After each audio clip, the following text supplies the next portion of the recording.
नमस्कार। शीत दिन हाट बजार चारिआडे विभिन्न प्रकार पनीपरिबा शाग देखा मिले। से शाग मान गाँ गहली विशेषकर बथुआ शाग देखा मिले। बथुआ शाग लोके बहुत आदर्श खाई था। खाइले लोकंर देहर बथा जंत्रणा दूर हो जाए विश्वास रही सत। यही बथुआ शागर लाटिन नेम हूँ कैनोपोडियम आल्बम। या संस्कृत वास्तुक शाकराज पांशुपत्र बोली कह जाए। बंगला बेत शाग बोली कहती। यार धड़ा और नाली भेदर दुई प्रकार।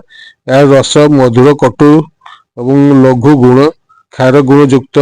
रुचि कड़ाए भोक बढ़ाए बल बीज स्मरण शक्ति बढ़ाई था।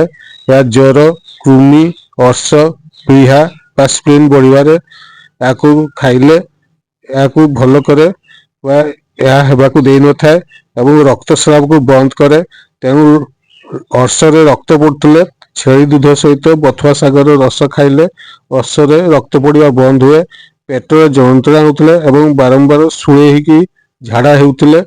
शुखला बथुआ शाग को दही और डालिंब रस देले या भल होता है। बात रोगी मैंने जो मन को न्यूरो डिजीज थाए से माने बथुआ शाग खाइले बथा जंत्रणा दूर हुए। यार रस 15 ରୁ 25 ml पर्यंत दि जाए।